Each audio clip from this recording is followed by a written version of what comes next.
ঠিক আছে, শুরু করি আমরা। رب اشرح لي صدري ويسر لي أمري واحلل عقدة من لساني يفقهوا قولي. ربي زدني علما، ربي زدني علما، ربي زدني علما. اللهم فقهنا في الدين. اللهم إنا نسألك علما نافعا ونعوذ بك من علم لا ينفع. জি, শুরু করি তাহলে আমরা। তো প্রথমেই শুরু করার মানে মূল বই যাওয়ার পূর্বে আমাদের যে বিষয়বস্তু সেটা আমরা আরবি বর্ণমালা দ্বারা শুরু করব। এখানে একটা বই আছে মানে মদিনা বুকসের বাংলা নোটস নামে। যদি এই বইটা পুরাটা প্রয়োজন নেই আমাদের, জাস্ট প্রথম দর্শের জন্য কিছুটা প্রয়োজন পড়বে। তো প্রথম যেই বিষয় সেটা হচ্ছে আরবি বর্ণমালা কয়টি। আরবি বর্ণমালা হচ্ছে 29টি, আমরা জানি। তো এই 29টির মধ্যে অনেকে 28টিও বলে থাকে, কারণ যে আলিফ, যেটা আলিফ, এই আলিফের নিজস্ব কোনো উচ্চারণ নাই। এই আলিফের উচ্চারণটা হচ্ছে হামজার ন্যায়। আলিফের উচ্চারণ হচ্ছে হামজার ন্যায়। আমরা যখন বলি, আমরা কোনো সময় কিন্তু বলি না যে আলিফ জবর আ, আলিফ জের ই, আলিফ পেশ উ। বরং এই আলিফ জবর আ, আলিফ জের ই এবং আলিফ পেশ উ, ওইটা মূলত হামজার উচ্চারণ। হামজা জবর আ, হামজা জের ই, হামজা পেশ উ। তো এই হামজার উচ্চারণটা হচ্ছে আলিফের মতো। তো আলিফটা মানে হামজার উচ্চারণের মতো হয়। আলিফটাকে সাধারণত অনেকে গণনা করে না, অনেকে বলে 28টা হরফ আরবি বর্ণমালায়। আবার আলিফকে গণনা করলে 29টা হয়। এটাই এতটুকু, এখানে এতটুকুই প্রয়োজন, বাকি কিছু দরকার নাই। সবাই শুনতে পাচ্ছেন কথা?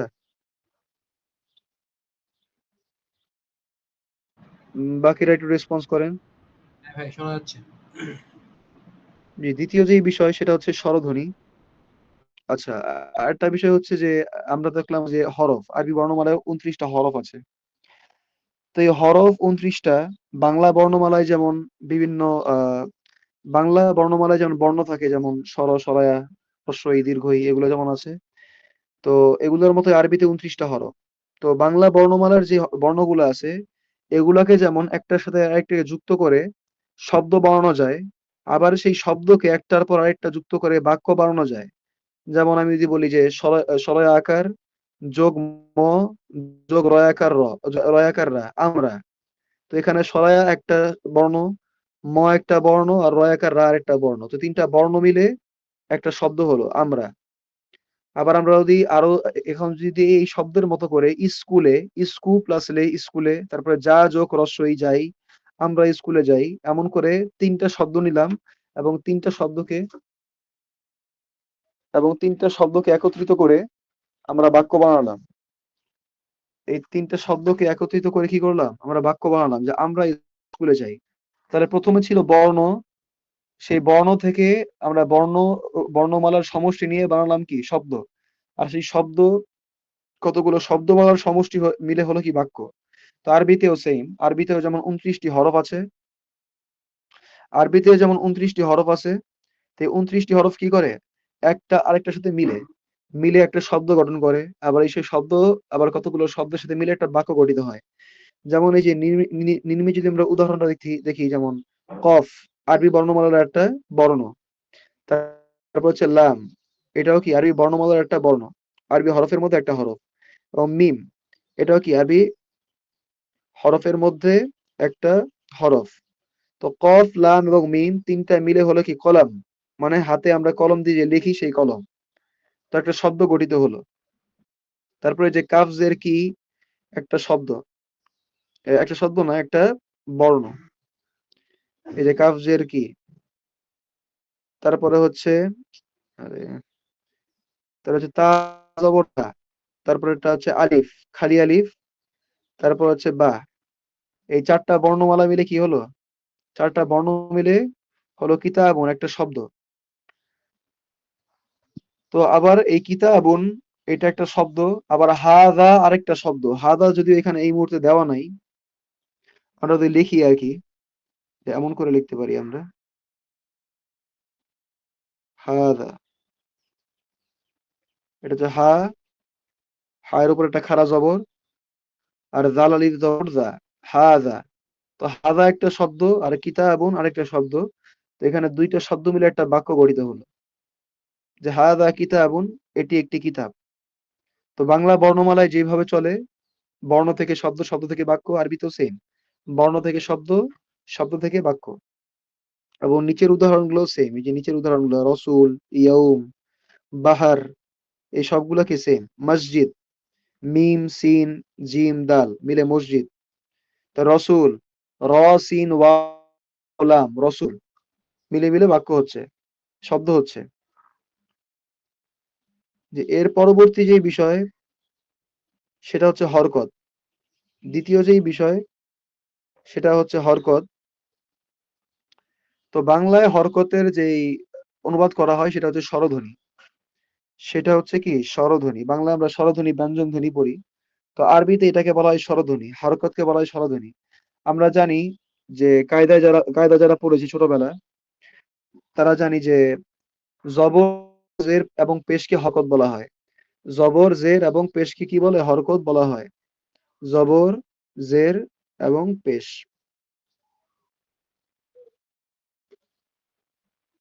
জবর, জের এবং পেশকে হরকত বলা হয়, আমরা জানি।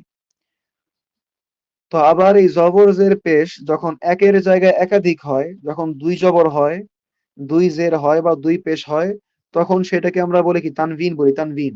এটাও আমরা কায়দায় পড়েছি। এগুলো বেসিক বিষয়, এগুলো আমাদের জানতে হবে প্রথমে। তাহলে এগুলোর উপর ভিত্তি করে আমাদের, মানে এই বেসিকের উপর ভিত্তি করে আমাদের অন্যান্য ভিত্তিগুলো গড়ে উঠবে। তাই এটা আমাদের এখন জানতেই হবে, যদি এগুলো আমাদের জানা বিষয়। তাহলে আমরা বুঝলাম বা আমরা জানলাম যে স্বরধ্বনি বা হরকত আরবিতে তিন রকম হয়: জবর, জের এবং পেশ। জবরটা কোনো হরফের উপরে হয়, জেরটা কোনো হরফের নিচে হয়, আর পেশটাও কি হয়? কোনো হরফের উপরে হয়। আবার বললাম যে জবর যদি দুইটা হয় তাহলে জবর যদি দুইটা হয় বা জের যদি দুইটা হয় বা পেশ যদি দুইটা হয়, তাহলে সেটাকে আমরা কি বলছি? তানভিন বলছি, তানভিন।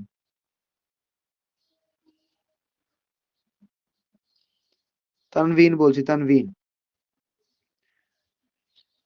কিন্তু আরবিতে আমরা, মানে বাংলাদেশের মানুষ বা বাংলাতে আমরা কায়দা পড়ার সময় যেমন জবর, জের, পেশ বলি, এগুলো মূলত ফার্সি ভাষার শব্দ, ফার্সি ভাষার।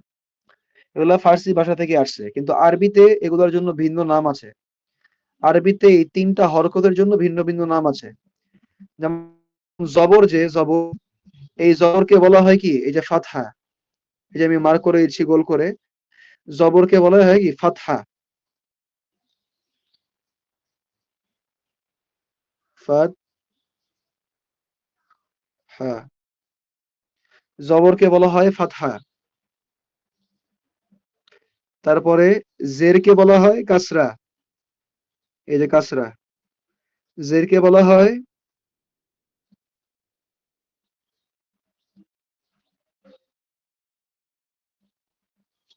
কাসরা। গোলতা আছে যেহেতু কাসরাতুন, তো গোলতা এর মধ্যে ওয়াকফ করলে আমরা জানি যে হায়ের উচ্চারণ করতে হয়।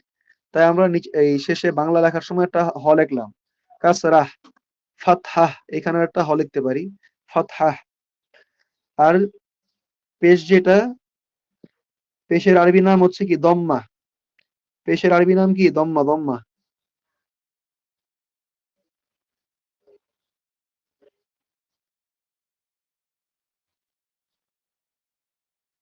লিখছি, একটু দাঁড়ান। পেশের আরবি নাম হচ্ছে দম্মা, যেটা দম্মা।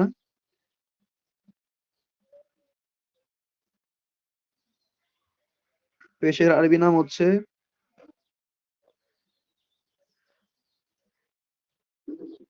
দম্মা।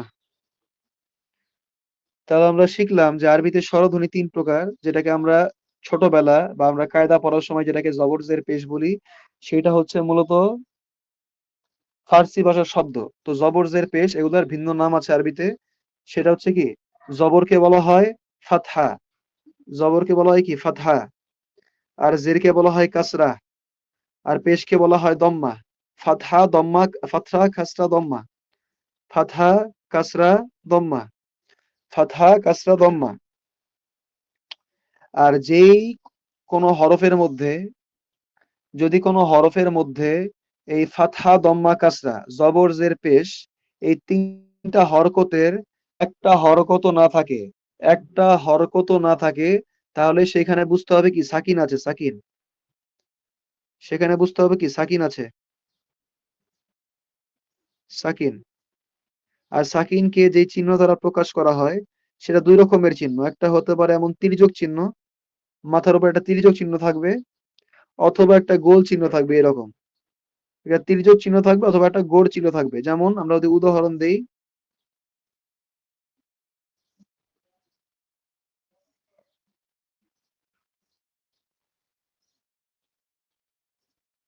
যদি উদাহরণ দেই,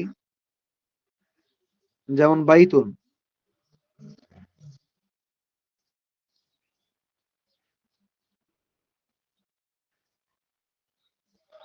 এই যে বাইতুন, এই যে ইয়া এর মধ্যে কিন্তু সাকিন, ইয়া এর মধ্যে কি সাকিন, এখানে একটা সাকিন।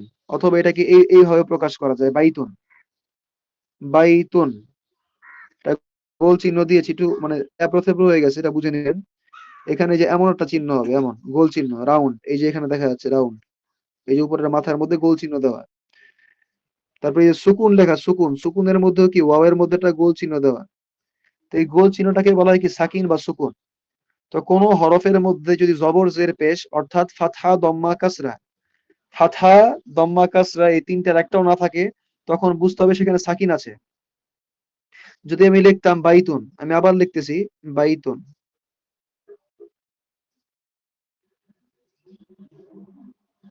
বাইতুন, দেখেন বায়ের মধ্যে জবর আছে, আর এই তায়ের মধ্যে তানভিন আছে, তানভিন দুই পেশ, তানভিন মানে দম্মা আছে। কিন্তু এর মধ্যে কোনো চিহ্নই দেওয়া নাই, জবর জের পেশের কোনো চিহ্ন দেওয়া নাই। যখন দেখলাম জবর জের পেশ বা ফাতহা কাসরা দম্মা এই তিনটার একটার কোনো চিহ্ন দেওয়া নাই, তখনই বুঝতে হবে যে এখানে সাকিন আছে একটা। এই সাকিন দেওয়া থাক বা নাই থাক, এখানে সাকিন ধরে নিতে হবে। সাকিন থাকলে যেভাবে উচ্চারণ করতে হয়, যেভাবে পড়তে হয়, সেইভাবেই পড়তে হবে। বোঝা গেছে?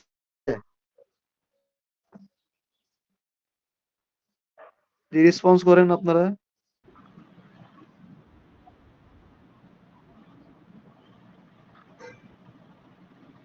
জি।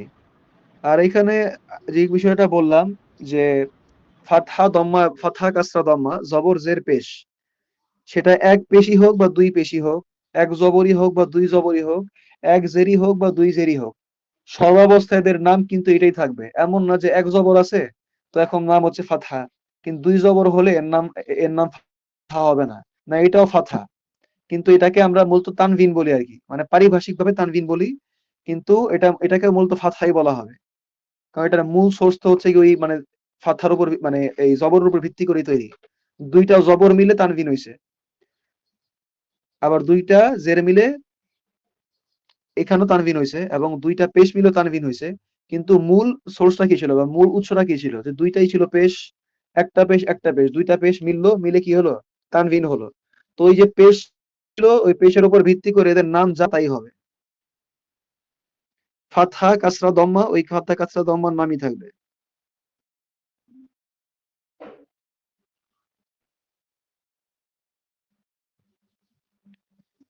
যে এরপরে আমরা আসছি শব্দের মধ্যে বা কালিমার মধ্যে, যেমনটা আমরা বললাম যে আরবি বর্ণমালা 29টা বা হরফ 29টা।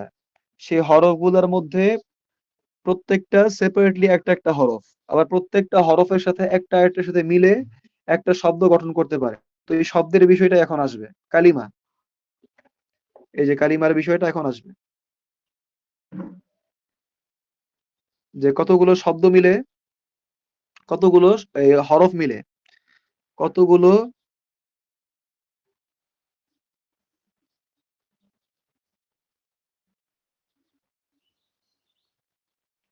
হরফ মিলে শব্দ গঠিত হয়, কতগুলো হরফ মিলে শব্দ গঠিত হয়। এই শব্দ আরেকটা বাংলা নাম হচ্ছে পদ। আমরা বাংলায় পদ পড়েছি, শব্দের আরেকটা বাংলা নাম হচ্ছে কি পদ। আর এটাকে আরবিতে বলা হয় কি কালিমা, এটাকে আরবিতে বলা হয় কালিমা। আমরা বাংলায় পদ পড়েছি, আমরা জানি বাংলা ভাষায় পদ হচ্ছে 5 প্রকার। বাংলা ভাষায় পদ হচ্ছে 5 প্রকার: বিশেষ্য, বিশেষণ, সর্বনাম, অব্যয়, ক্রিয়া। বিশেষ্য, বিশেষণ, সর্বনাম, অব্যয়, ক্রিয়া, এই যে এখানে লেখাই আছে এটা। বিশেষ্য, এই যে বিশেষ্য, বিশেষণ, সর্বনাম, অব্যয়, ক্রিয়া। আমরা জানি কি পদ হচ্ছে 5 প্রকার বাংলায়। আর আরবিতে পদ হচ্ছে ৩ প্রকার। এই যে ইসম, ফেল এবং হরফ। ইসম, ফেল এবং হরফ। ইসম, তারপর হচ্ছে ফেল, আরেকটা হচ্ছে হরফ। ইসম, ফেল এবং হরফ। আরবি ভাষায় ৩ রকমের পদ পাওয়া যায় বা কালিমা পাওয়া যায়। সেটা হচ্ছে কি ইসম, ফেল এবং হরফ। কিন্তু এখানে যে মূল বিষয় যেটা সেটা হচ্ছে যে বাংলা ভাষায় যে বিশেষ্য, বিশেষণ, সর্বনাম বলছি আমরা, এই ৩ টাই আরবির এসএম এর অন্তর্ভুক্ত হবে। এটা কিন্তু খুবই গুরুত্বপূর্ণ বিষয়। পরবর্তীতে কাজে লাগবে। যে বাংলা ভাষায় আমরা যেটাকে বিশেষ্য বলছি মানে কোনো ব্যক্তি, বস্তু বা প্রাণীর নাম। বিশেষ্য বলতে কি কোনো ব্যক্তি, বস্তু বা প্রাণীর নাম। ব্যক্তির নাম যেমন হচ্ছে গিয়ে যে এখানে হামিদের নাম দিছে হামিদ। কোনো বস্তুর নাম যেমন মসজিদ। কোনো প্রাণীর নাম যেমন কুকুর। কোনো জায়গার নাম, কোনো জায়গার নাম বললাম। ব্যক্তি, বস্তু, প্রাণী বা স্থানের নাম। জায়গার নাম যেমন ঢাকা, খুলনা, রাজশাহী এগুলা। ব্যক্তি, বস্তু, প্রাণী বা স্থানের নাম। এবং বিশেষ্যের পরিবর্তে যা ব্যবহৃত হয় সেটাকে আমরা বলি বিশেষণ। যেমন কোনো ব্যক্তির নাম হচ্ছে কি হামিদ। আমি বললাম যে হামিদ স্কুলে যায়। তারপরে এর পরবর্তী বাক্যে আবার আমরা হামিদ বলবো না। কারণ বারবার যদি হামিদের নামটা বাক্যের মধ্যে রিপিট হতে থাকে, প্যাসেজের মধ্যে রিপিট হতে থাকে, তাহলে এক সময় সেটা একঘেয়েমি এনে দেয় কানের মধ্যে বা শ্রুতিকটু লাগে। তো এই শ্রুতিকটু লাগাটা পরিহার করার জন্য আমরা ওই বিশেষ্যের পরিবর্তে যা নিয়ে আসি, আমরা বিশেষ্যের পরিবর্তে যা নিয়ে আসি সেটাকে কি বলা হয়? সেটাকে বলা হয় সর্বনাম। বিশেষ্যের পরিবর্তে যা নিয়ে আসি সেটা হচ্ছে কি সর্বনাম। যেমন সে, তুমি, আমি, আমরা, তোমরা, তারা এগুলা। তো বললাম হামিদ স্কুলে যায়। এর পরের লাইনে বললাম সে ক্লাস 3 তে পড়ে। এরপরে আবার বলবো না যে হামিদ ক্লাস 3 তে পড়ে। কারণ বারবার যদি আমি নাম উল্লেখ করি তাহলে বললাম যে শ্রুতিকটু লাগে। তো এই শ্রুতিকটুতা পরিহার করার জন্য কি করা হলো? যে বিশেষ্যের পরিবর্তে একটা সর্বনাম নিয়ে আসা হলো। কিন্তু বাংলা ভাষায় যেমন বিশেষ্যকে আলাদা বিবেচনা করা হয় এবং সর্বনামকে আলাদা বিবেচনা করা হয় ব্যাকরণের মধ্যে, কিন্তু আরবি ব্যাকরণে এই বিশেষ্য এবং সর্বনাম উভয়টাই হচ্ছে এই এসএম এর অন্তর্ভুক্ত। এসএম মানেই হচ্ছে বিশেষ্য। আরবিতে এসএম মানেই কি বিশেষ্য। তাহলে আরবি ভাষায় যে বিশেষ্য বা এসএম, বাংলা ভাষার বিশেষ্য, সর্বনাম, বিশেষণ সবগুলাই সেই এসএম এর অন্তর্ভুক্ত। বিশেষণ বলতে বিশেষণ বলতে আমরা কি বুঝি? বিশেষণ বলতে বোঝায় কোনো ব্যক্তি বা কোনো বস্তুর গুণাগুণ। কোনো ব্যক্তি বা বস্তুর গুণাগুণ। যেমন বললাম হামিদ, এটা হচ্ছে কি একটা বিশেষ্য বা ব্যক্তির নাম। বললাম হামিদ লম্বা, তো এই লম্বাটা হচ্ছে কি তার গুণ বা তার বিশেষণ। তারপরে হামিদ ভালো ছেলে, এই যে হামিদ ভালো, এই ভালোটা হচ্ছে কি তার গুণ। তারপরে হামিদ ভালো খেলতে পারে, হামিদ ভালো ক্রিকেট খেলে, এই যে ভালো বললাম, এই ভালোটা হচ্ছে তার গুণাবলী। তো এই যে গুণাবলীগুলো বাংলা ভাষায় আমরা দেখতে পাই, এগুলোকে আমরা বলি কি বিশেষণ। তারপর নতুন, পুরাতন, লম্বা, খাটো, বেটে, উঁচু, নিচু, কালো, সাদা, এই যে বিভিন্ন গুণাবলী যেগুলো আমরা বলি, এই সবগুলোই কি বিশেষণের অন্তর্ভুক্ত বাংলা ভাষায়। তো বাংলা ভাষায় যে আমরা বিশেষ্য বলছি ব্যক্তি, বস্তু, প্রাণী বা স্থানের নাম, বিশেষণ বলছি তাদের গুণাবলী, এবং সর্বনাম বলছি যেগুলা বিশেষ্যের পরিবর্তে ব্যবহৃত হয়। তুমি, আমরা, আমি, সে, তারা ইত্যাদি ইত্যাদি। তো এই সবগুলোই আরবিতে কি এসএম এর অন্তর্ভুক্ত। আমরা প্রথমে বললাম যে আরবি ভাষায় পদ হচ্ছে ৩ প্রকার: এসএম, ফেল এবং হরফ। আর বাংলা ভাষায় পদ হচ্ছে ৫ প্রকার: বিশেষ্য, বিশেষণ, সর্বনাম, অব্যয় ক্রিয়া। তো বাংলা ভাষায় যে বিশেষ্য, বিশেষণ, সর্বনাম আছে, এই ৩টাই কি আরবির এসএম এর অন্তর্ভুক্ত বা আরবির বিশেষ্যের অন্তর্ভুক্ত ৩টাই। তার মানে যদি আমরা কোনো ব্যক্তির নাম বলি তাহলেও সেটা এসএম হবে, কোনো বস্তুর নাম বলি তাহলেও সেটা এসএম, কোনো জায়গার নাম বলি তাহলেও সেটা এসএম, কোনো প্রাণীর নাম বলি তাহলেও সেটা এসএম।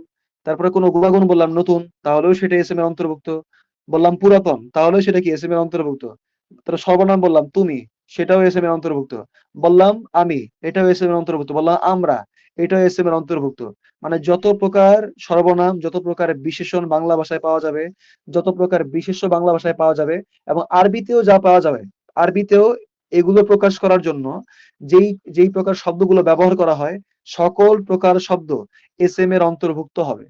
সকল প্রকার শব্দ কি করবে? এসএম এর অন্তর্ভুক্ত হবে। তাহলে দ্বিতীয় যে পদের প্রকার আরবিতে আমরা দেখতে পাই সেটাকে বলা হয় ফেল, ফেআলুন। এটাকে বলা হয় কি? ফেল। আর বাংলা ভাষায় এটাকে বলা হয় ক্রিয়া। বাংলা ভাষায় এটাকে কি বলা হয়? ক্রিয়া। যেমন আমি গেলাম, সে যাচ্ছে, সে যাবে, আমি যাই, আমি খাই, আমি লিখি, আমি পড়ি। এই যে পড়া, লিখা, এই যে কাজগুলা, এগুলো কি? এগুলো হচ্ছে ক্রিয়া।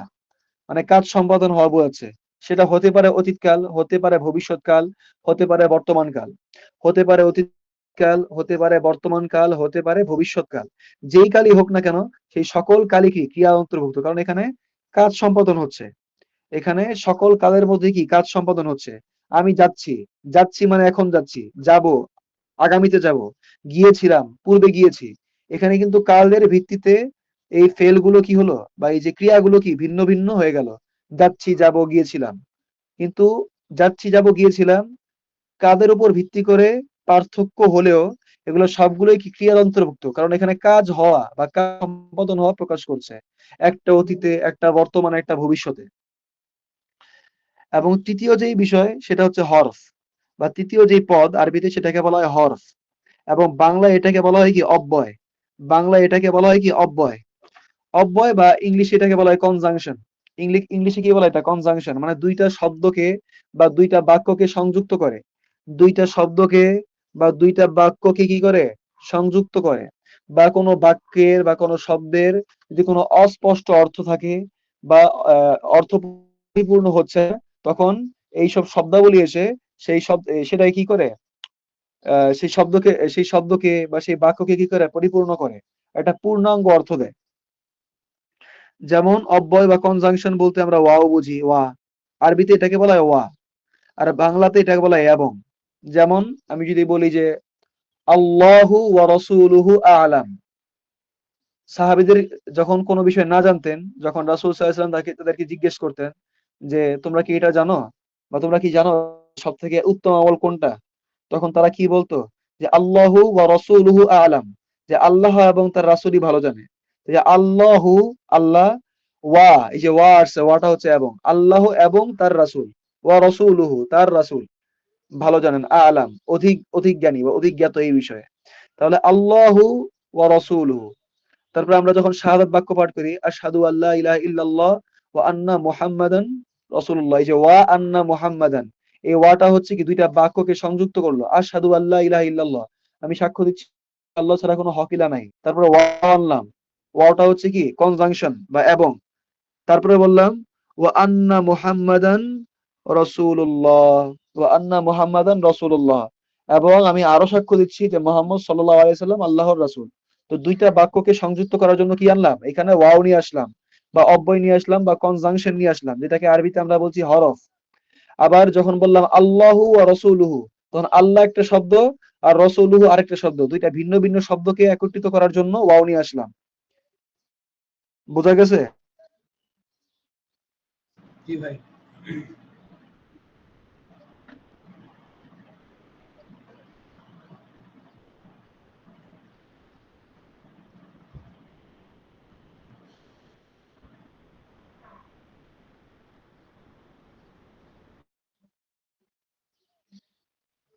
জি।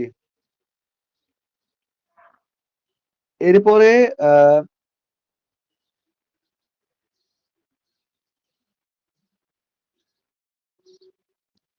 এখানে মারফু মানসুবের একটা বিষয় ছিল। আচ্ছা, এটা পরে আসবে।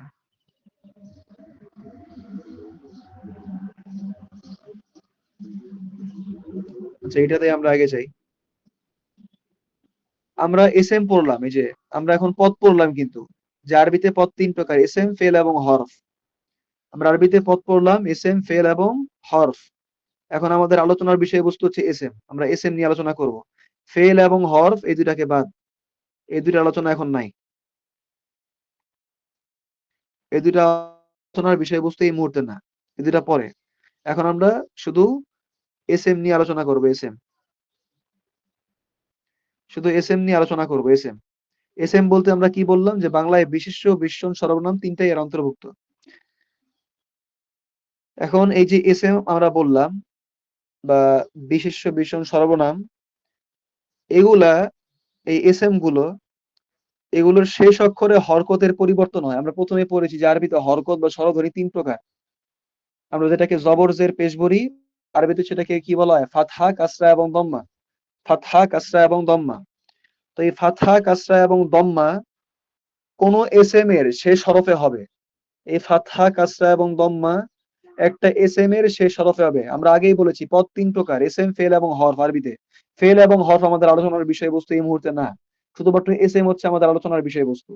তো এসএম এর শেষ হরফে, এসএম এর শেষ হরফে আমি যেমন একটা শব্দ লিখি,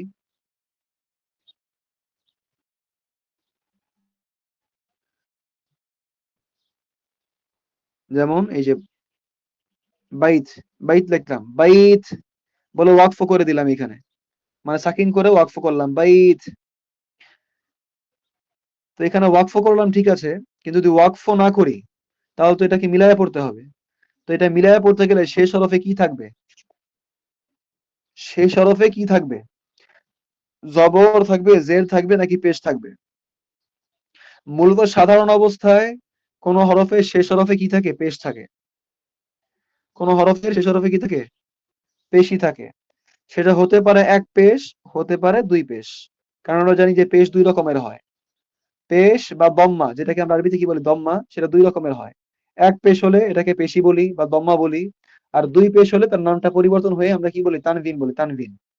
দুই পেশ হলে কি বলি? তানভিন বলি। কিন্তু নাম কিন্তু পেশই থাকে, মূলত পেশ। একটা পেশ, দুইটা পেশ। তো মূলত আরবি শব্দসমূহ শেষ হরফে সাধারণ অবস্থায় পেশ থাকে। সাধারণ অবস্থায় কি থাকে? পেশ থাকে। এটা জবর বা জের তখনই হয় যখন এর সামনে কোন একটা প্রভাবক আসে। একটা ক্যাটালিস্ট আছে, ক্যাটালিস্ট। যারা সায়েন্সে পড়ছেন তারা বুঝবেন এটা। যে আহ, রাসায়নিক বিক্রিয়ার সময় অনেক বিক্রিয়া সাধারণ অবস্থায় সংঘটিত হয় না। সেই ক্ষেত্রে বাহির থেকে একটা প্রভাবক লাগে। অনেক ক্ষেত্রে প্রভাবক হিসেবে তাপমাত্রা ইউজ করা হয়। কোনো বিক্রিয়ার ক্ষেত্রে 200 ডিগ্রি সেলসিয়াস তাপমাত্রা, কোনটা ক্ষেত্রে 100 ডিগ্রি সেলসিয়াস তাপমাত্রা, এমন তাপমাত্রা প্রভাবক হিসেবে কাজ করে। বা কোনো সময় দেখা যায় যে আহ সোডিয়াম ক্লোরাইডের বিক্রিয়া, তো সোডিয়াম ক্লোরাইডের বিক্রিয়ার ক্ষেত্রে দেখা যায় যে বাহির থেকে অন্য একটা পটাশিয়াম ক্লোরাইড দরকার পড়ে। মনে করেন আর কি, মানে হয় না এমন, আমি বলতেছি ব্যাখ্যা দেওয়ার জন্য। তো এইরকম আর কি আহ কোন শব্দের শেষ হরফে সাধারণত কি হয়? পেশ হয়। হতে পারে এক পেশ, হতে পারে দুই পেশ, মানে দম্মা হয়। কিন্তু এর শেষ হরফে কখনো আবার এক জবর হতে পারে বা দুই জবর হতে পারে। আবার এক জেরো হতে পারে, দুই জেরো হতে পারে। তো যখন দুই জবর বা এক জবর হবে, দুই জের বা এক জের হবে, তখন এর জন্য কোন একটা নির্দিষ্ট কারণ থাকবে। ওই শব্দটার সামনে কোন একটা শব্দ আসতে হবে বা এমন কোন একটা প্রভাবক আসতে হবে যেটা এসে সেই শব্দের শেষ হরফের উপরের দুই পেশ বা এক পেশকে পরিবর্তন করে দুই জবর বা দুই জের, এক জবর বা এক জের বা দুই জের বানাবে। এক জের বা দুই জের, দুই জবর বা এক জবর, এরকম অবস্থায় নিয়ে যাবে। একটা প্রভাবক থাকতে হবে। এবং সেই প্রভাবক গুলা কি সেটা আমরা পরে শিখবো। কিন্তু এটা আমাদের এই মুহূর্তে দরকার নাই। এটা জানা দিয়ে রাখা, এটা কনসেপ্ট ক্লিয়ার করা। তো এই যে কোন শব্দের শেষ হরফে পেশ হওয়া, জবর হওয়া বা জের হওয়া, পেশ হওয়া বা জবর হওয়া বা জের হওয়া, এই পেশ হওয়া, জবর হওয়া, জের হওয়া, এর উপর ভিত্তি করে এর উপর ভিত্তি করে আরবি পদের মধ্যে ৩ প্রকার। আমরা জানি কি আরবি পদ ৩ প্রকার: এসএম, ফেল এবং হরফ। আমরা এসএম নিয়ে আলোচনা করছিলাম। তো আরবি শব্দের এসএম এর শেষ হরফে জবর হবে, জের হবে নাকি পেশ হবে, এর উপর ভিত্তি করে সেই এসএম কে নামকরণ করা যায়। সেই এসএম কে একটা নামকরণ করা যায়। কি নামকরণ করা যায়? যদি কোনো শব্দের শেষ হরফে পেশ হয়, যদি কোনো শব্দের শেষ হরফে বা কোনো এসএম এর শেষ হরফে পেশ হয়, যেমন আমরা দেখছি এখানে কি, আমি জুম আউট করি বা জুম ইন করি, জুম আউট না, যে কোনো শব্দের শেষ হরফে যদি পেশ হয়, এই যে দেখতে পাচ্ছেন এখানে মুহাম্মাদুন, মুহাম্মাদুন রসুল্লাহ, মুহাম্মাদুন রসুল্লাহ, এই বাক্যটা দেখেন যে মুহাম্মাদুন রসুল্লাহ, মুহাম্মাদুন দুই পেশ, মুহাম্মাদুন এখানে কি দুই পেশ আছে, দুই পেশ। তো আমরা বলছি দুই পেশ থাকুক বা এক পেশই থাকুক, নাম তার দম্মাই। এবং যেটা বলছিলাম আর কি, যে কোনো শব্দের শেষ হরফে জবর হবে, জের হবে নাকি পেশ হবে, এর উপর ভিত্তি করে এসএম কে নামকরণ করা হয়। তো কোনো শব্দের শেষ হরফে যদি পেশ হয়, হতে পারে এক পেশ, হতে পারে দুই পেশ, হতে পারে এক পেশ, হতে পারে দুই পেশ, তখন সেই ধরনের এসএম কে বা সেই ধরনের শব্দকে বলা হয় কি, মারফু বলা হয়, মারফু। সেই ধরনের শব্দকে বলা হয় কি, মারফু।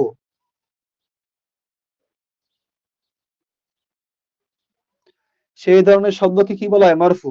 তাহলে এখানে মুহাম্মাদুন, এই শব্দটাকে আমরা কি বলতে পারি, এটা মারফু শব্দ বা একটা মারফু ইসম। তারপরে হচ্ছে গিয়ে রসুল, ও রসুল্লাহ। তো রসুল শব্দটাকে বলতে পারি কি আমরা, এরও শেষ হরফে কি আছে, পেশ আছে। এটার মধ্যে আবার আছে কি, এক পেশ।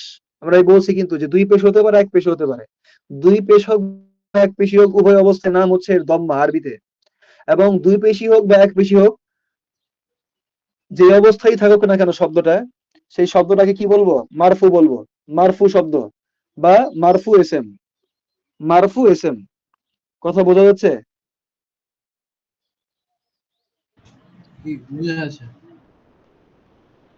তারপরে দ্বিতীয় হচ্ছে যে কোনো শব্দের শেষ হরফে যদি দম্মা হয়, দম্মা না জবর হয়, হতে পারে এক জবর, হতে পারে দুই জবর। এখানে দুই জবর দেওয়া হয়েছে, এখানে এক জবরটা দেখতে পাচ্ছি না আমরা, এটা পরবর্তীতে আসবে। এখানে দুই জবর দেওয়া আছে। তো কোন শব্দের শেষ হরফে যদি দুই জবর বা এক জবর হয়, তখন সেই এসএম কে বা সেই শব্দকে বলা হয় মানসুব, বলা হয় মানসুব। মানসুব,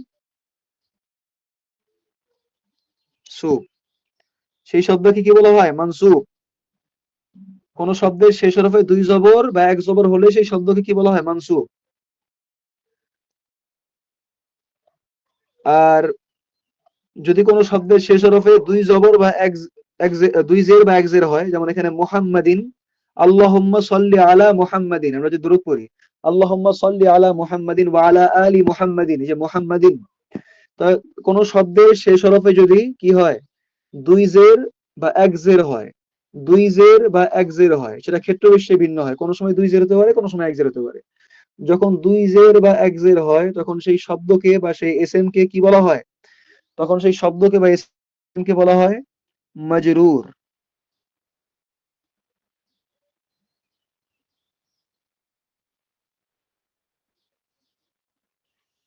সেই শব্দকে কি বলা হয়, মাজরুর বলা হয়, মাজরুর।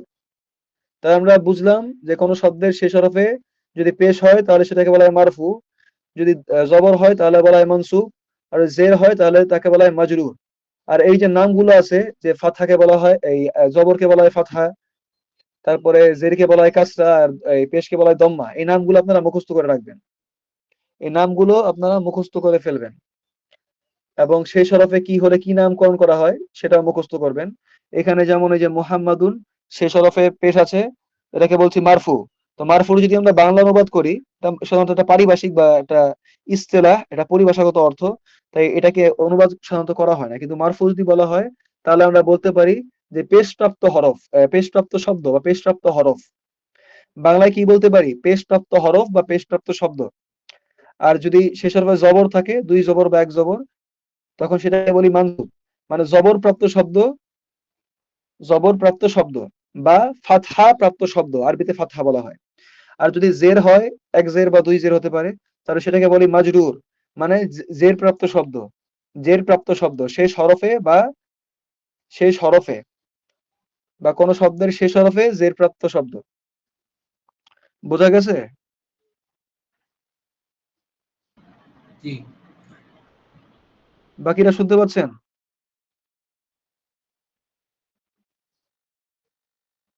বাকিরা শুনতে পাচ্ছেন?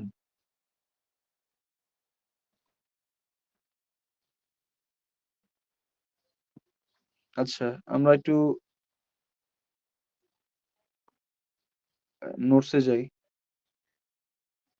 তাই মিরাজ, মিরাজ শুনতে পাচ্ছ? মিরাজ শুনতে পাচ্ছ?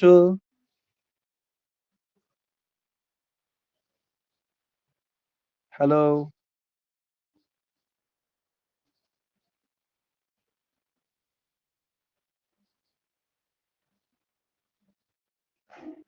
মিরাজ কি শুনতে পাচ্ছ? হ্যাঁ মিরাজ, হ্যান্ড রেজ করছো? বলো বলো, কিছু বলার থাকলে বলো।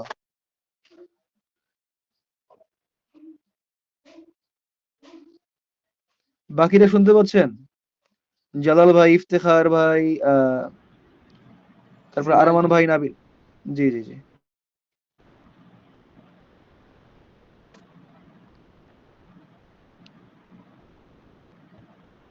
তো যেটা আমরা এই কিছুক্ষণ পূর্বে দেখলাম যে কোনো শব্দের শেষ হরফে পেশ হতে পারে, জবর হতে পারে, জের হতে পারে, এবং তার আরবি নাম আমরা জানলাম।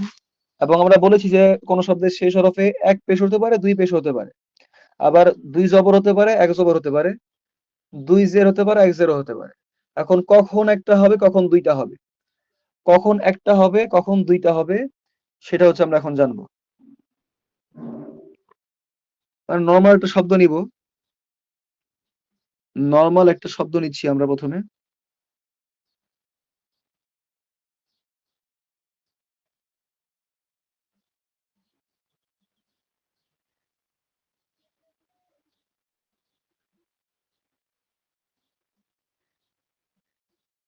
এই যে একটা শব্দ বাইতুন,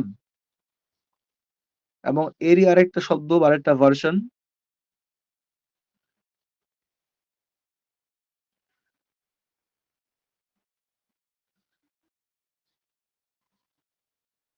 আল বাইতু। বাইত মানে হচ্ছে বাড়ি। বাইত মানে হচ্ছে কি বাড়ি বা ঘর। তো এখানে বাইতুন, দেখেন বাইতুন, দেখেন বাইতুন যখন বললাম তখন কিন্তু এই বাইত শব্দটার সামনে কোনো আলিফ লাম যুক্ত করা হয় নাই। এই যে আলিফ লাম, কোনো আলিফ লাম যুক্ত করা হয় নাই। তো যখন কোনো শব্দের সামনে আলিফ লাম যুক্ত থাকবে না, কোনো এস এম এর সামনে, আমরা পদ নিয়ে আলোচনা করছি যে আমরা পদের মধ্যে এস এম সম্পর্কে বা বিশেষ সম্পর্কে আলোচনা করছি। তো সেই বিশেষের সামনে যখন আলিফ লাম যুক্ত থাকবে না, যখন আলিফ লাম যুক্ত থাকবে না, তখন কি হবে? দুই পেশ হবে, দুই জবর হবে, দুই জের হবে। আর যদি কোনো বিশেষ্য বা এস এম এর পূর্বে আলিফ লাম যুক্ত হয়, তখন সেটা কি হবে? ওই তানভিন থাকবে না। তানভিন অবস্থায় যে দুই পেশ থাকে, দুই জবর থাকে বা দুই জের থাকে, তার মধ্য থেকে একটা পড়ে যাবে। একটা পড়ে গিয়ে এক পেশ হবে, এক জের হবে, এক জবর হবে। বোঝা গেছে? তো তখন এক জবর, এক জের বা এক পেশি হোক, বা আলিফ লাম না থাকলে দুই জবর, দুই জের বা দুই পেশি হোক, উভয় অবস্থায় আমরা ওই যে ইসেম এর নামকরণ করেছিলাম যে পেশ থাকলে মারফু বলবো, সেই মারফুই বলবো একে। পেশ থাকলে কি বলবো? মারফু বলবো, মারফুই বলবো। এখানে দুই পেশ আছে, বাইতুন, আলিফ লাম নাই, এটাকেও মারফু বলবো, মারফু মারফু ইসেম। আবার আল বাইতু, এখানে আলিফ লাম যুক্ত হয়ে একটা তানভিন, একটা পেশ পড়ে গেছে, এটাকেও মারফু বলবো, কারণ উভয়টারই কি শেষ হরফে পেশ আছে, দুই পেশি হোক বা এক পেশি হোক। বোঝা গেছে? জি।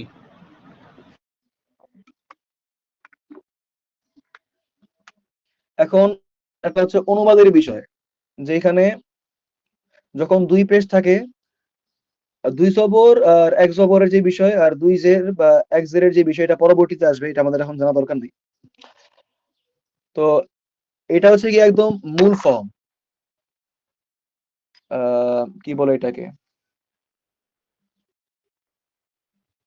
মানে এই আমরা ইংলিশ গ্রামার পড়ার সময় বলি না যে ভার্বের মূল ফর্ম বলি, তো এটা হচ্ছে ওই রকম আর কি, ভার্বের মূল ফর্মের মতো আর কি, যে কোনো শব্দের শেষে দুই পেশ থাকা বা এক পেশ থাকা, এটা প্রমাণ বহন করে যে এটা তার মূল ফর্মে আছে আর কি, মূল ফর্মে আছে, মূল ফর্মে আছে। তো এটা মূল ফর্ম থেকে বিচ্যুত হয়, জবর বা জের হয় যখন অন্য কোনো অবস্থায় যায়, অন্য কোনো কিছু, অন্য কোনো প্রভাবক আসে বা ক্যাটালিস্ট আসে তখন। তো আপাতত এইখানে যেটা আমাদের জানতে হবে, যেহেতু আমরা জবর আর জের আলোচনা করছি না, শুধু পেশ নিয়ে আলোচনা করছি, তো এখানে আমাদের এটার অনুবাদ জানতে হবে, অনুবাদ। তো অনুবাদটা হচ্ছে যে কোনো শব্দের শেষে যদি দুই পেশ থাকে বা তানভিন অবস্থা থাকে, এবং সামনে যদি আলিফ লাম না থাকে, সামনে যদি আলিফ লাম না থাকে, একটা বিষয় মনে রাখতে হবে যে আলিফ লাম এবং তানভিন তারা পরস্পরের শত্রু। আলিফ লাম এবং তানভিন তারা পরস্পরের শত্রু, তারা একযোগে একসাথে থাকতে পারে না। যদি আলিফ লাম থাকে তাহলে তানভিন থাকবে না, যদি তানভিন থাকে তাহলে আলিফ লাম থাকবে না। আলিফ লাম থাকলে তানভিন থাকবে না। এই কারো কাছ থেকে নয়েজ আসতেছে, একটু মিউট করেন। যে আলিফ লাম থাকলে তানভিন আসবে না এবং তানভিন থাকলে আলিফ লাম আসবে না। তো যখন তানভিন থাকবে তখন সেটা অনুবাদ আমরা কিভাবে করব? এটাকে মূলত আমরা ইংলিশে আর্টিকেল বলি, আর্টিকেল। ইংলিশে আমরা আর্টিকেল বলি, ওই যে এ এন্ড দা এর মতো আরকি, এ এন্ড দা। তো এখানে বাইতুন, বাইতুন মানে হচ্ছে বাইত মানে বাড়ি, আল বাইত এটাও মানে বাড়ি, দুইটা মানেই বাড়ি। কিন্তু বাইতুন মানে হচ্ছে একটি বাড়ি, মানে এ হাউস, এ হাউস মানে অনির্দিষ্ট বাড়ি। যখন তানভিন থাকবে সেটা অনির্দিষ্টতা বোঝাবে। যখন কোনো শব্দের শেষে তানভিন থাকবে, দুই জবর থাকতে পারে, দুই জের থাকতে পারে, দুই পেশ থাকতে পারে, যে অবস্থায় থাকুক না কেন। মারফু, মানসুব বা মাজরুর। মারফু মানে দুই পেশ বা এক পেশ, তারপর হচ্ছে মাজরুর মানে হচ্ছে দুই জের বা এক জের, আর মানসুব মানে দুই জবর বা এক জবর, যে অবস্থায় থাকুক না কেন। যদি তানভিন অবস্থায় থাকে তখন আমরা কি করব, অনুবাদের সময় সেই শব্দটার যে বাংলা অনুবাদ তার সামনে একটি যোগ করব, একটি, একটি বাড়ি, একটি গাড়ি, একটি ছাগল, একটি গরু, একজন মানুষ, এমন আর কি। মানে একটি নিয়ে আসতে হবে যদি তার সাথে তানভিন থাকে। এটাকে বলা হয়, আরবিতে বলা হয় নাকিরা। আরবিতে কি বলা হয় এটাকে? নাকেরা বলা হয়, নাকেরা।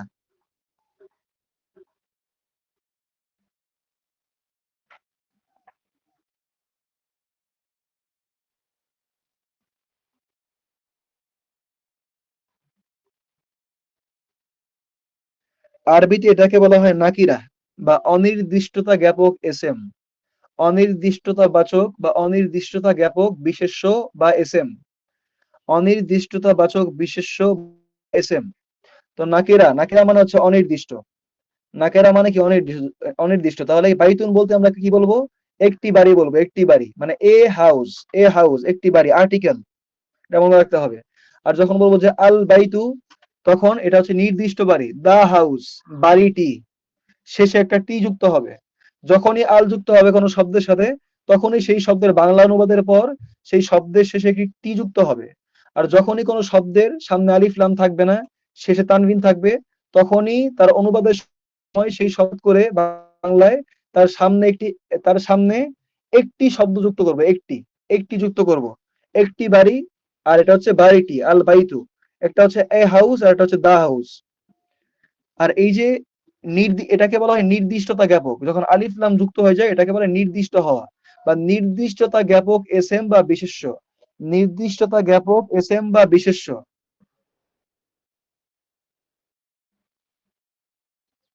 এটাকে কি বলা হয়? নির্দিষ্টতা জ্ঞাপক এসএম বা বিশেষ্য। তো এই নির্দিষ্টতা জ্ঞাপক এসএম বা বিশেষ্য এটা হচ্ছে বাংলা নাম, কিন্তু আরবি নাম কি? আরবিতে বলা হয় মারেফা।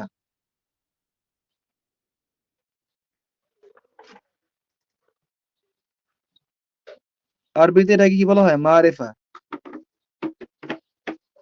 মারেফা। আর যেটা তানভিন, সামনে আলিফ লাম নাই, অনির্দিষ্ট, এ হাউস, সেটা হচ্ছে নাকেরা। আর যেটা সে তানভিন, তানভিন নাই কিন্তু সামনে আলিফ লাম আছে, নির্দিষ্ট, সেটাকে বলা হয় মারেফা বা নির্দিষ্টতা জ্ঞাপক এসএম বা বিশেষ্য। কথা কি ক্লিয়ার হয়েছে?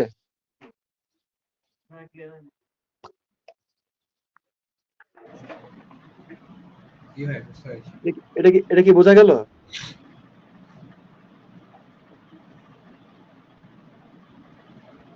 এটা কি বোঝা গেল? জি ভাই বুঝতে পেরেছি। জি, তাহলে আমরা এখন মূল বই।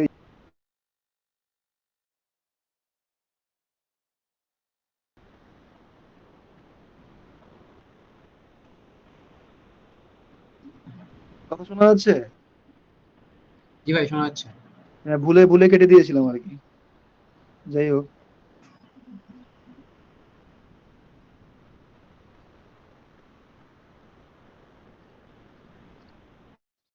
জি মূল বইয়ে আমরা ঢুকেছি। তো আমরা একটু আগে যেটা পড়লাম আর কি, যে কোনো শব্দের সে তানভিন হলে, দুই পেশ, দুই জবর বা দুই জের হলে সেটাকে বলবো আমরা অনির্দিষ্টতা জ্ঞাপক বা আরবিতে বলবো কি নাকেরা। আর বাংলায়, বাংলা তো গেল অনির্দিষ্ট জ্ঞাপক। এবং তখন অনুবাদের সময় কি বলবো?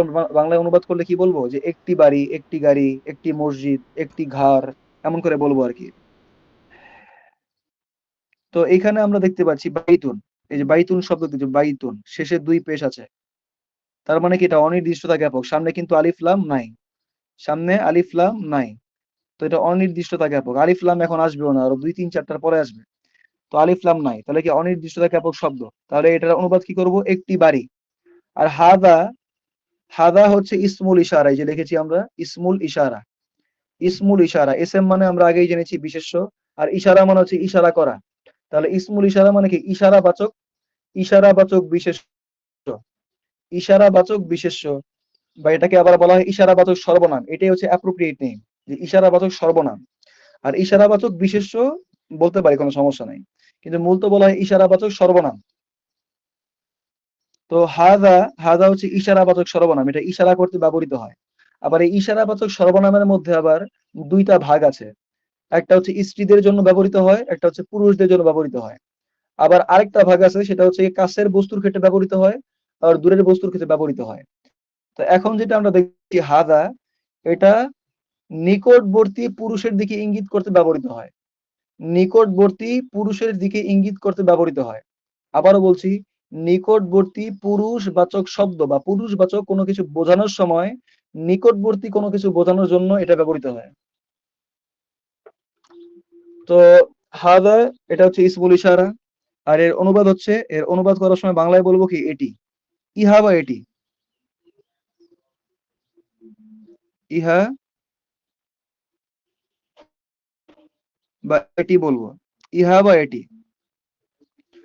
আর বাইতুন, বাইতুন তো বললাম এই যে তানভিন থাকলে অনির্দিষ্ট হবে, আর অনির্দিষ্ট হলে অনুবাদের সময় বাংলায় একটি নিয়ে আসবো, আর মূল শব্দটার বাংলা অনুবাদ করব একটি বাড়ি। আর যেহেতু সামনে আবার এটিও আছে, তাহলে কি বলবো, হাদা বাইতুন মানে কি, এটি একটি বাড়ি। যদি শুধু বলতাম যে বাইতুন একটি বাড়ি, তাহলে এটা কোনো বাক্য না, একটা শুধুমাত্র শব্দ। আবার যদি বলতাম হাদা এটি, তাহলে এটাও একটা শব্দ, কোনো বাক্য না। কিন্তু দুইটা মিলে কি হলো, বাক্য হলো। হাদা বাইতুন, এটি একটি বাড়ি, পূর্ণাঙ্গ বাক্য, পূর্ণাঙ্গ সেন্স দিচ্ছে, পূর্ণাঙ্গ সেন্স দিচ্ছে, পূর্ণাঙ্গ অর্থ দিচ্ছে। এবং যিনি শ্রোতা তিনিও বুঝতে পারছেন যে যিনি বক্তা তিনি কি মানে বোঝানোর চেষ্টা করছেন, তিনি বুঝতে পারবেন সহজেই। যদি শুধু বলা হয় বাইতুন একটি বাড়ি, তখন তারা মনে প্রশ্ন জাগবে যে আসলে বাইতুন মানে একটি বাড়ি, একটি বাড়ি বলতে তুমি কি মানে কি বলতে চাচ্ছ আর কি, তোমার তোমার মানে লক্ষ্য উদ্দেশ্য কি, তুমি কি বলতে চাচ্ছ। কিন্তু যখন বলবে হাদা এটি, তখনও সেম বিষয়, হাদা মানে এটি, এটি দ্বারা তুমি কি বলতে চাচ্ছ। যখন দুইটা মিলবে তখনই একটা বাক্য হবে। যেটা আমরা আগে বলেছি যে কতগুলা হরফ মিলে হয় গিয়ে শব্দ, শব্দ মিলে হয় বাক্য। বাইতুনের মধ্যে বা ইয়া তা তিনটা বর্ণ মিলে বা তিনটা হরফ মিলে একটা শব্দ হয়েছে। হাদার মধ্যে হা, দা, আলিফ, তিনটা হরফ মিলে একটা শব্দ হয়েছে। আর এখানে হাদা বাইতুন, দুইটা শব্দ মিলে একটা বাক্য হয়েছে। তো হাদা বাইতুন, এটি একটি বাড়ি। তারপর এরপরে হচ্ছে হাদা মসজিদুন, হাদা মানে কি, আমরা একটু আগে বললাম ইসমুল ইশারা, হাদা মানে হচ্ছে এটি। আর মসজিদ, মসজিদ মানে তো মসজিদ, কিন্তু সামনে কোনো আলিফ লাম নাই, তার মানে এটা কি নির্দিষ্ট না। আর পেছনে তানভিন আছে, তার মানে কি অনির্দিষ্ট। তাহলে কি বলবো এখন, একটি মসজিদ বলবো, মসজিদটি বলবো না, কারণ আলিফ লাম তো নাই। হাদা মসজিদুন, এটি একটি মসজিদ। তারপরে হাদা বাবুন, আগের মতোই, হাদা হচ্ছে এটি। আর বাবুন, বাব, সামনে আলিফ লাম নাই, বাব মানে দরজা, সামনে আলিফ লাম নাই। আলিফ লাম না থাকলে কি অনির্দিষ্ট, শেষে তানভিন আছে মানে কি অনির্দিষ্ট। তাহলে কি বলবো, বাবুন, একটি দরজা, দরজাটি বলবো না। হাদা বাবুন, এটি একটি দরজা। তারপরে আসছে কিতাবুন, কিতাব মানে তাহলে কি বলবো, একটি কিতাব, কিতাবটি বলবো না। আর দুইটা মিলে কি বলবো, হাদা কিতাবুন, এটি একটি কিতাব। তারপরে হাদা কলামুন, কলম মানে কলম, যে তানভিন আছে তার মানে অনির্দিষ্ট, তাহলে কি বলবো, একটি কলম। তাহলে হাদা কলামুন, এটি একটি কলম। এখানে উল্লেখ করা প্রয়োজন যে কলামুন এখন পেশ অবস্থায় আসে। যদি বলতাম যে কলামান, দুই জবর থাকতো, দুই জের থাকতো, কলামিন, তাহলেও অনুবাদের সময় একই অনুবাদ হতো, একটি কলম। আর যদি আলিফ লাম থাকতো, যে আল কলামু, তাহলে কি কলমটি, আল কলামা, তাহলেও কলমটি, আল কলামি, তাহলেও কলমটি। এখানে সেই শরফে জবর জের পেশ হচ্ছে নাকি এর উপর ভিত্তি করে অনুবাদের কোনো পরিবর্তন হবে না, শুধু নাম চেঞ্জ হয়ে যাবে। যে পেশ থাকলে নাম হবে মারফু, মানে পেশপ্রাপ্ত, পেশপ্রাপ্ত হরফ বা পেশপ্রাপ্ত শব্দ। জবর থাকলে হয় মানসুব, মানে জবরপ্রাপ্ত শব্দ। আর যদি জের হয় তাহলে কি, জের প্রাপ্ত শব্দ। তো হাদা কলামুন, এটি একটি কলম। হাদা মিফতাহুন, মিফতাহ মানে চাবি, ছবি দেওয়া আছে এখানে। মিফতাহ মানে কি, চাবি। তো মিফতাহ হুন, তাহলে কি একটি চাবি। হাদা মিফতাহুন, এটি একটি চাবি। তারপর হাদা মাকতাবুন, মাকতাব মানে কি টেবিল, মাকতাবুন টেবিলের ছবি দেওয়া আছে এখানে। তো মাকতাবুন একটি টেবিল, হাদা মাকতাবুন এটি একটি টেবিল। তারপরে সারিরুন মানে খাট বা বিছানা, তো সারিরুন একটি খাট, হাদা সারিরুন এটি একটি খাট। আর হাদা কুরসিয়ুন, কুরসি মানে হচ্ছে চেয়ার, তো কুরসিয়ুন শেষে দুই পেশ মানে তানভিন, তাহলে নাকেরা বা অনির্দিষ্ট, তাহলে একটি যুক্ত করতে হবে শব্দের শুরুতে, একটি কুরসি বা একটি চেয়ার বা একটি কেদারা, হাদা কুরসিয়ুন এটি একটি চেয়ার, এটি একটি কেদারা। বোঝা গেছে?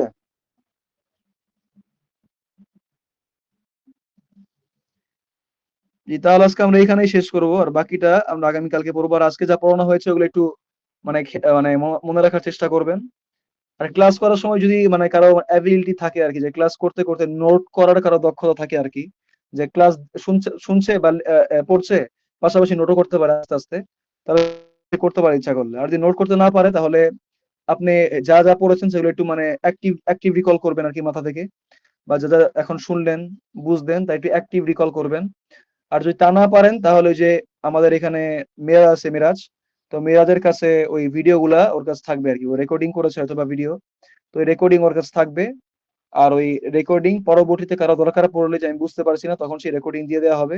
আর যদি অন্য কোনো প্রবলেম থাকে যে এটা বুঝতে পারছি না, তাহলে আমাকে পার্সোনালি ইনবক্সে নক করবেন, আমি যখন সময় পাবো তখন আমি উত্তর দিয়ে দেবো ইনশাআল্লাহ।